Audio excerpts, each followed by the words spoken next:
julio 30 de 1971. 38 mujeres del Movimiento de Liberación Nacional Tupamaros escapan de la cárcel.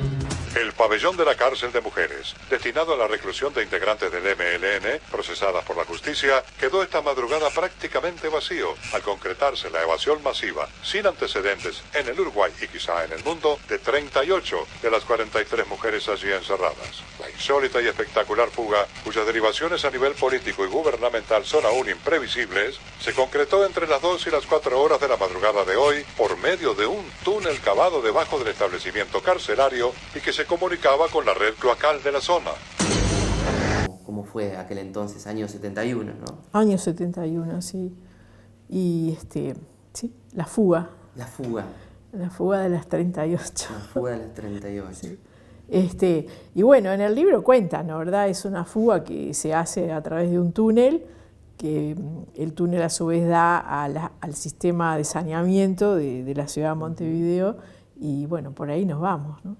Es un túnel hecho desde afuera hacia adentro, lo hacen las compañeras y los compañeros hacen ese túnel, y bueno, el túnel no es muy largo, es un túnel corto, va digamos del caño, un caño grande, central, sí, del saneamiento, hasta entra por debajo del edificio de lo que era la cárcel, que ese edificio está todavía, ¿no? Hasta hace poco era cárcel de mujeres, de presas comunes, porque eso era de las monjas, es de las monjas. Y bueno, rompen, eso llega por debajo de la tierra hasta uno de los dormitorios, y ahí se rompe el suelo, y bueno, queda una boca. Eso está en el libro, creo que está descrito, y por ahí salimos. De ahí salimos a la cloaca, y de la cloaca salimos, caminamos muchas cuadras, a una casa que también estaba acondicionada, con una entrada en las paredes del caño. Se había hecho una puerta que también después se cerró y no se veía que había una puerta, era todo muy... ¡Qué bárbaro! Todo muy planificado, sí. Y muy... Sí.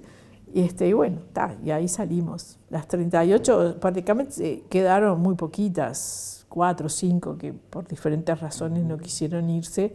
Una tenía un bebé, imposible irse con el bebé. Y después otras se estaban por ir, tenían la libertad firmada, una cosa así. No tenía sentido que se fueran, ¿no? Porque eso está claro, uno al fugarse quedaba en situación de requerido. Sí, claro. ¿No? O sea que tampoco era cuestión de irse así sin pensar antes, ¿no? A que irme significa seguir adelante con un compromiso serio, ¿no? Muy serio. Y bueno, así hasta que llegamos a un lugar que, como si acá hubiera un gran hueco. Cuando ya estamos abriendo, empiezan a meterse en el túnel, uno tras del otro. El túnel estaba lleno, compañeros. Salimos con Billy, el vecino, acá a decirle a los milicos del muro: se escaparon los tupamaros, estuvimos secuestradas 10 horas. Y bueno, yo en ese momento lo único que quería era evitar que me llevaran de vuelta al tacho. Tenía 19. 19 años. Sí, hacía poco que me habían detenido, no llevaba ni un mes de detenida. O sea que yo entré y me fui, fue como una licencia que tuve de 20 días. ¿Y cómo fue, sí. y en qué circunstancias fue tu detención, Lidia? ¿Lo recordás? Me fueron a buscar, estaba en la casa de mis suegros, estaba con mi compañero, estábamos durmiendo, era un domingo de mañana, y nos fueron a buscar ahí, y bueno, fue producto de un trabajo de inteligencia. Eso lo supimos hace pocos años, cuando la CIA empezó a permitir que leyéramos los archivos, desclasificar archivos, y ahí encontramos cómo había sido ese operativo, donde detuvieron 40 y pico de personas en 3 días, de los cuales 17, algo así, fuimos procesados. Y lo ve y levanta la cabeza, me acuerdo como si fuera hoy una niña pequeña, con los ojos llenos de lágrimas, dice: ya sé que los tíos están todos presos y que todos somos tupamaros. Movimiento de Liberación Nacional. De Liberación Nacional. Más conocido como Tupamaros. Pero el nombre era ese, ¿no? MLN. ¿Qué pensaba una joven de 18, 19 años en aquel momento? ¿Cuáles eran tus ideales y por qué luchabas, por qué causas? Y bueno, un poco hoy te decía, ¿no? Yo nacía al mundo adulto, entre comillas, porque todavía no era adulta del todo, ¿no? Pero al mundo ese en un país donde había una crisis muy seria.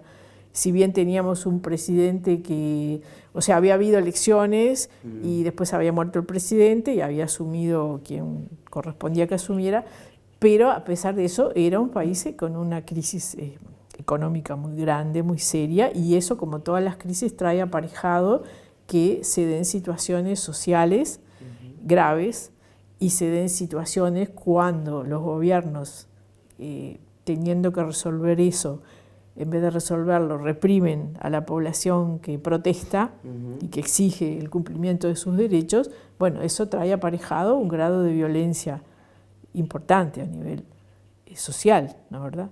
Y bueno, yo nací al mundo adulto en ese marco, no nací como ahora podría ser en Uruguay, en una sociedad donde los derechos de las personas, mal que bien, están respetados, podría decir que en la mayoría de las situaciones, si bien todavía hay situaciones de pobreza y situaciones de carencias, pero no tienen ni punto de comparación con aquello, ¿no? ¿Se arrepiente entonces? ¿Cómo arrepentir? ¿Cómo se arrepiente de nada? ¿No es un mea culpa? ¿Cómo? Hacerse responsable de los hechos de la dictadura. Pedir perdón antes de caer de espalda que de rodillas. Un joven en ese marco histórico, como que bueno, puede, sí, mucha gente no así, frente a eso, lo que hizo fue, bueno, aceptarlo y ta. Sí. Por razones diferentes, muchos de nosotros nos comprometimos con luchas políticas de una envergadura trascendente, te diría. Trascendente para la historia. Que para nosotros mismos, ¿no? Sí. Y sí para la historia, para claro la historia que sí. De todo, sí. Porque el movimiento de liberación ya llevaba a esa altura unos cuantos años de existencia. Y bueno, fue un movimiento que se desarrolló, tuvo un gran desarrollo internamente y dentro del contexto continental, ¿no? Porque también a la par de eso se daban cosas similares en todos los países de América Latina. Sí, en toda Latinoamérica. ¿Y cómo te encuentran esos años posteriores a la fuga, Lía? Y bueno, al año siguiente yo vuelvo a ser detenida y ahí ya no salgo más hasta en 1985. Claro, ¿cuántos años en total fueron? 13. 13 años. Sí. El 16 de enero de 1973, las Fuerzas Armadas concentraron en una cárcel de alta seguridad a las presas políticas que estaban dispersas en cuarteles militares. El traslado masivo recibió el nombre de Operativo Charrúa. Un abrazo que las abarque a todas con cariño, María Elena. La cárcel de Punta de Rieles funcionó durante 12 años y por ella pasaron más de 600 mujeres. ¿Qué te mantiene en ese momento, en esos 13 años con la esperanza de salir de ahí? A vos personalmente. Y muchas cosas, ¿no? O sea, primero el convencimiento de que lo que yo hacía estaba bien. ¿Era cierto o no era cierto? No lo sé. Pero eso me sirvió para ese mantenimiento que vos decís. Y por otro lado, eso a nivel, podríamos, para ser más sencillas, a nivel del pensamiento. Sí. Y después en la parte afectiva es la familia, con lo que hasta el momento que yo fui detenida y posteriormente me dio y me siguió dando, y no me refiero a bienes materiales, ¿no? Sí. Me refiero a afectos, espiritualidad, su forma de educarme, en definitiva, ¿no? Porque yo primero fui niña, como todo el mundo. Sí, después, claro. Y después también en esa área, digamos, la relación con mis compañeras de encierro, ¿no? de prisión, que es otra familia, ¿no? Sí, que fueron sostenes claves uno con el otro, espalda con espalda. Son sostenes claves y que hasta el día de hoy siguen en pie. Justo hoy le decía a Gisela, hablando de algo, no de político, sino justamente de esta cuestión de las relaciones, ¿no? Gente que de repente uno pasa 10 años sin verla, ¿no? Pero sabemos que si uno lo necesita, lo llama, el fulanito, mira, y ahí está, ¿no? Nunca te va a decir que no, aún con diferencias políticas de repente, sí, claro, ¿no? Porque después, claro, después que salimos, cada uno hizo su vida y quizá con muchas situaciones nos distanciamos desde el punto de vista político, porque, y sin embargo, esa experiencia común es como que nos convirtió en una familia, ¿no? Son lazos muy fuertes, porque fueron situaciones de vida o muerte, ¿viste? Claro. Entonces cuando vivís esas cosas, eso te genera lazos que son, yo diría que son indestructibles. A mí me tocó vivir varios calabozos estando detenida, de distinta duración, pero recuerdo uno en especial que fue para mí muy largo porque entré en verano y salí en invierno, que fue de 120 días. Desde todos los sectores se organizaban y alguna hora del día, una hora unos, otra hora otros, nos cantaban. A mí era una cosa que yo lo esperaba, todo el tiempo esperaba eso, a esa hora del día, porque yo sabía que era como recibir una frazada, cobijo de las compañeras. ¿Recordás el día que saliste? Sí, el 12 de febrero salí yo del 85. ¿Qué te pasaba en el cuerpo, en el pensamiento, como me lo decías? Bueno, ¿qué imágenes tenés de ese momento? Por un lado, la alegría de encontrarme con mi familia, ¿no? Que estaban ahí, me habían ido a buscar, eso es indescriptible. Sí. Y por otro lado, el dolor, porque yo me fui antes de la amnistía, un mes antes. Sí. Y dejaba a mis compañeras ahí adentro. ¿No? Ay, eso es terrible.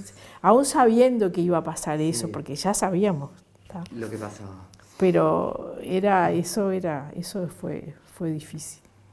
Fue difícil. ¿Qué fue lo primero que hiciste cuando saliste? ¿Qué fue lo primero y era de tardecita, y no era porque como seguíamos en dictadura todavía, sí, está todo ahí, lo más interesante ese día fue que ese día a mí me dejaron irme para mi casa, y el mismo día, no sé si a la misma hora, pero el mismo día, el dictador Álvarez, que ahora está preso, lo mandaron también para su casa. Fue el mismo día, cada uno para su casa. Tanta sangre que se llevó el río. Nosotros sentimos durante todos esos años que la población nos apoyaba, ¿viste? Teníamos muestras permanentes de eso, ¿no? Vivir en dictadura es muy difícil, ¿tá? Y la gente, por supuesto que hubo gente que estaba de acuerdo con la dictadura, hasta el día de hoy, pero son los menos, ¿no? La mayoría de la gente estaba en contra y la mayoría de la gente apoyaba y de alguna manera nos hacía llegar su solidaridad. Entonces eso fue otro de los sostenes, ¿no? Saber que no estás solo, que hay un pueblo allá afuera que está diciendo está mal esto, ¿tá? Podían de repente hasta juzgar que bueno, que no estuvieran de acuerdo con nuestra manera, de algunos de nosotros, ¿no? de hacer las cosas, de haber elegido la vía que elegimos para hacer cambios, pero no estaban de acuerdo en que nos tuvieran en esas condiciones, que nos hubieran torturado, que nos tuvieran permanentemente en la situación que nos tuvieron. Entonces, bueno, eso otra cosa que no tiene nombre, ¿viste? Sí. De cómo eso te ayuda a poder seguir adelante, ¿no? Siempre con la esperanza de que esto se va a terminar, porque en algún momento tiene que haber un cambio, porque además, más o menos, nosotros estamos muy poco informadas, ¿viste? Teníamos muy pocas posibilidades de tener información, pero esa poquita que nos llegaba nos daba como para poder saber que el movimiento es permanente, ¿no? Es permanente. ¿Qué fue pasando? Dijiste, algunos elegimos caminos diferentes, otros optaron el camino de la política, de la construcción política, y Uruguay tuvo un presidente que fue preso político y hoy tiene una vicepresidenta que creo que han compartido muchas cosas también en prisión. Sí, hay legisladores, ¿no? Hay senadores, hay diputados creo que ya no hay más ya, pero sí, digo, la gente hizo sus opciones de vida. Lo interesante es que todo el mundo, la opción que todo el mundo hemos hecho siempre es la de seguir construyendo, ¿tá? En la vida política, en la vida laboral, social, comunitaria, a través de profesiones, de oficios, de diferentes cosas, ¿no?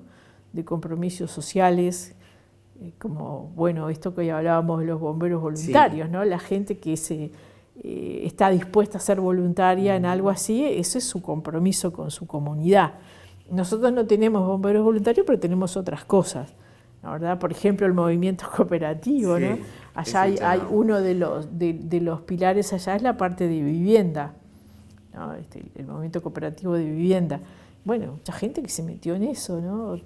Y otra gente en su trabajo como sindicalista, allá todo el movimiento sindical es muy fuerte, pero también, o sea, había hecho así con la dictadura, ¿no? Y después de a poco fue creciendo.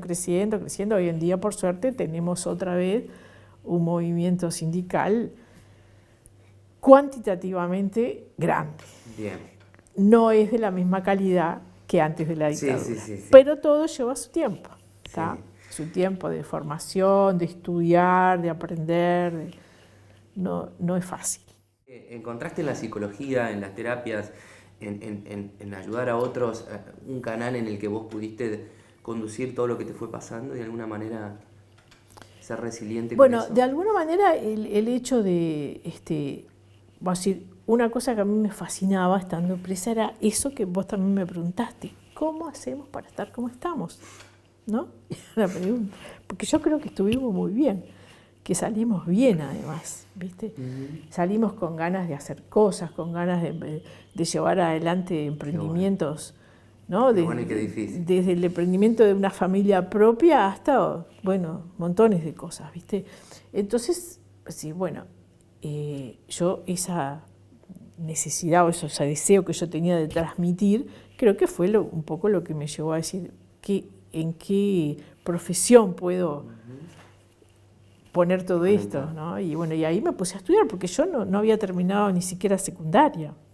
Entonces cuando salí, enseguida empecé a trabajar en changas, cosas, lo que encontraba, ¿viste? Pero al mismo tiempo me puse a preparar estas materias libres. Las salvé, claro, ya era grande, ¿no? No era tan difícil. La salvé y al año siguiente entré en la facultad. Y ahí, bueno, me aboqué Iniciaste este camino. A hacer la carrera y, bueno, y posgrados y todas esas cosas. Y con todo, ¿viste? Mientras estudiaba yo no daba bien bola, ¿viste? Porque a mí lo que me enseñaba la psicología clásica no me correspondía, no me coincidía con lo que yo había vivido, ¿viste? Entonces me fue muy difícil. ¿Y por dónde encontraste el camino? Muy difícil. Lo primero que descubrí y que me fue mucho más, me ayudó a poder comprender esto que te estoy diciendo, fue acá, con docentes de acá, la terapia familiar sistémica, que en ese momento era una novedad. Y cuando yo descubrí, dije yo, esto es lo que yo quiero.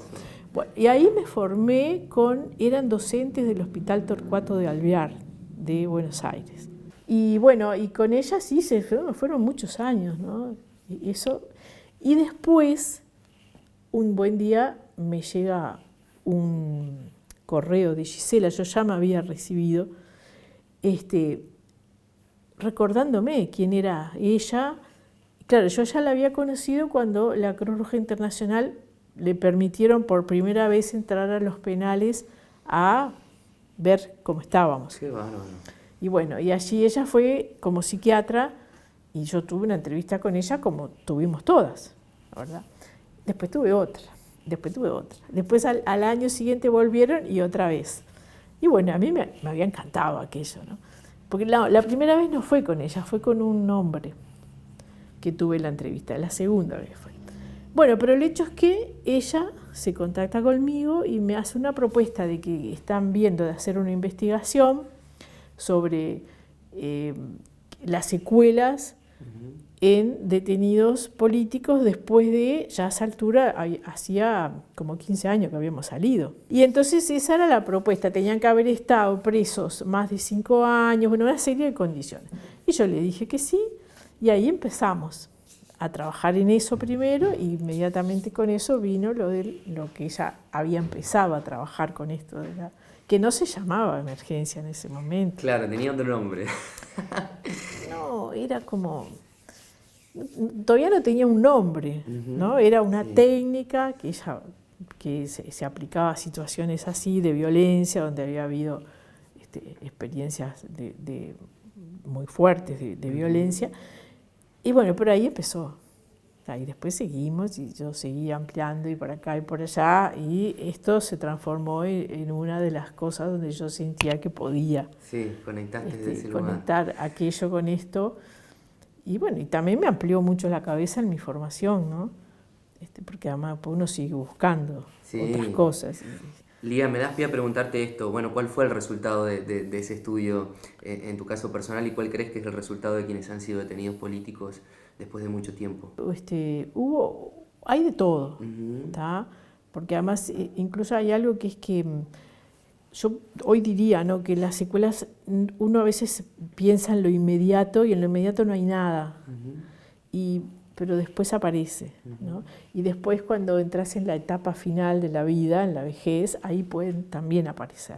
Entonces hay como muchas cosas que todavía estamos esperando, ¿no? Hay enfermedades somáticas que yo pienso que, primero que todas son somáticas, ¿no? Pero algunas podríamos decir que son un poco más que otras.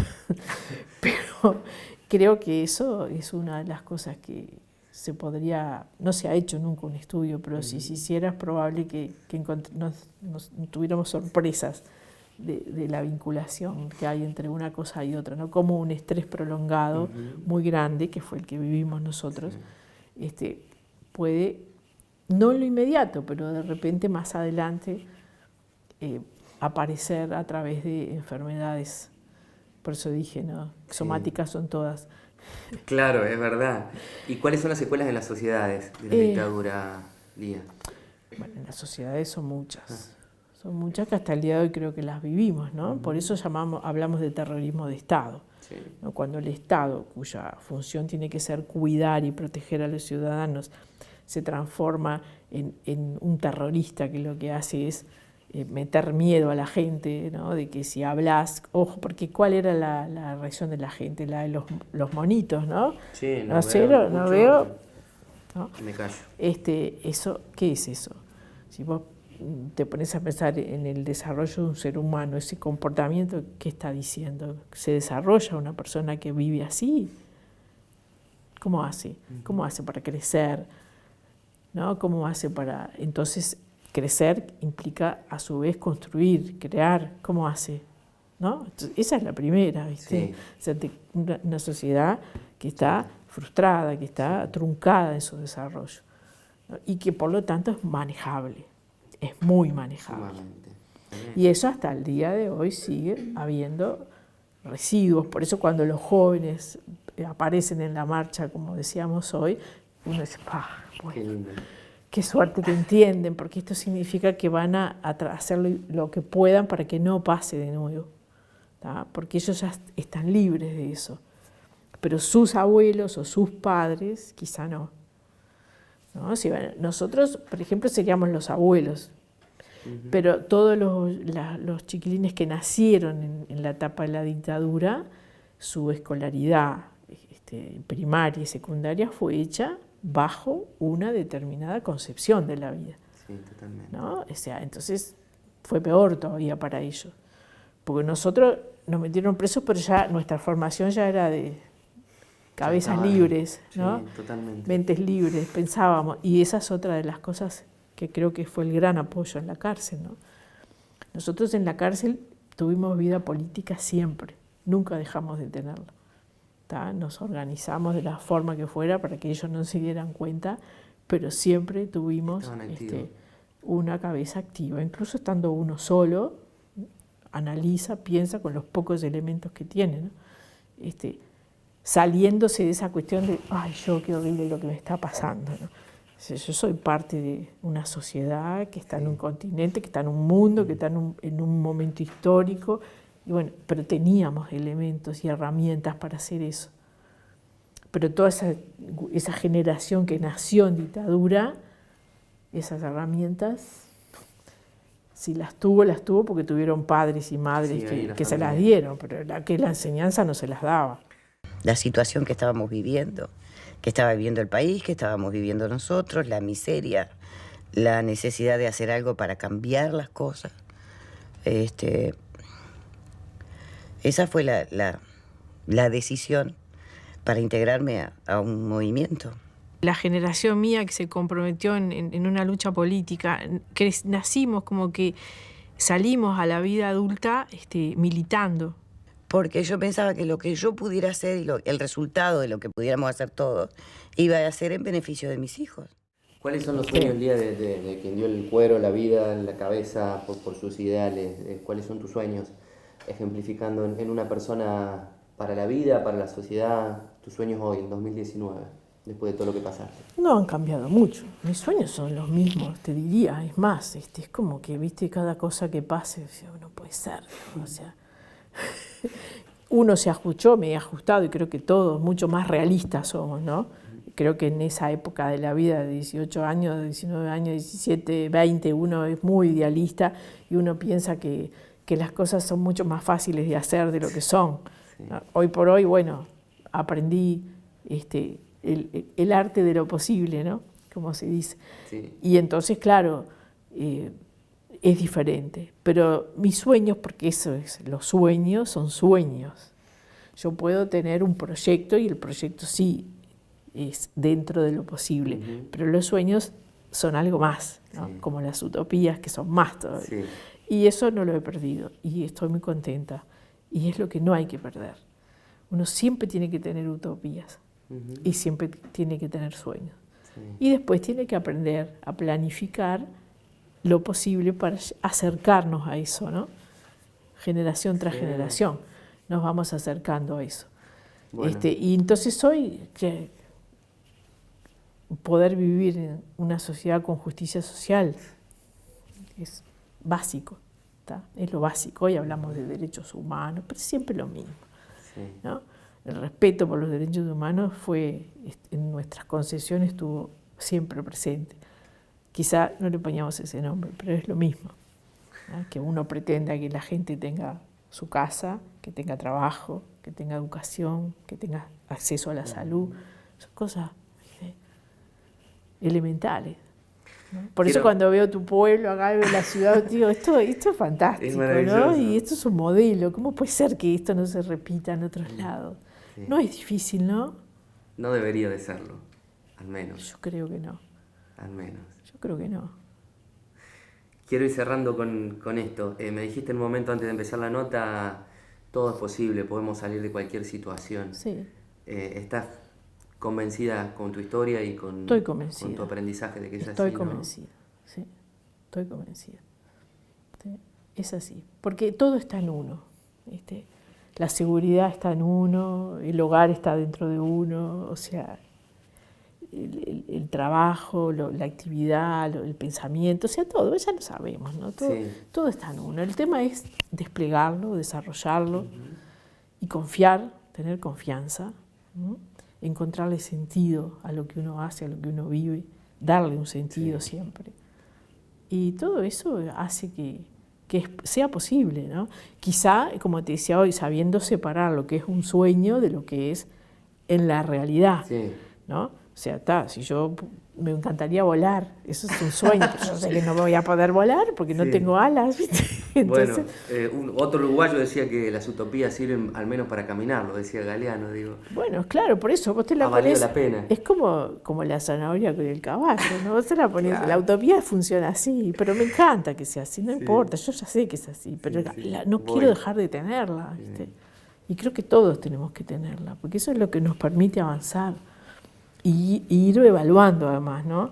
Bueno, caminé un paso, ¿qué tal? A ver, ¿cuánto gasté mis zapatos en ese caminar?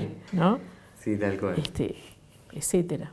Bueno, lo último, ¿valió la pena? Me dijiste antes de empezar la nota también. Valió la pena. ¿Qué valió la pena? ¿Todo eso? Todo. Sí, valió la pena. Sí. Nunca sentí o me pasó por la cabeza eso de que, qué horrible. No, lo que me parece terrible es lo que te dije hace un rato, ¿no? Que para llegar a tener estos derechos básicos haya que pasar por un costo tan enorme, porque yo estoy viva hablando contigo, pero hay mis compañeros desaparecidos, ¿viste? O asesinados, entonces gente de mi misma edad, ¿no? Entonces, o mayores, no importa la edad en definitiva, pero te quiero decir, personas que también, convencidas de algo y con utopías y con sueños, y bueno, quedaron por el camino. Y en ese sentido sí. Pero no es no lo decidimos nosotros eso, ¿no? No fuimos nosotros los que decidimos, yo quiero que me maten, no es así. Sí, ¿no? Pero se han encargado de que estén siempre presentes también de alguna manera. Sí, claro que sí. Bueno, muchas gracias. No, gracias a ti. Espera, porque ya corté la flor y todo lo que me queda es cantarte con el alma si te regalé la voz. Seguro de nada sirve, mi amor, mi amor, mi amor. Seguro de nada sirve.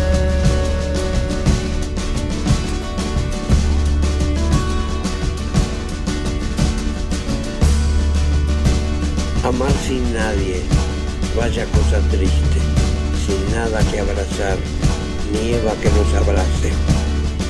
Amar con alguien, vaya cosa buena.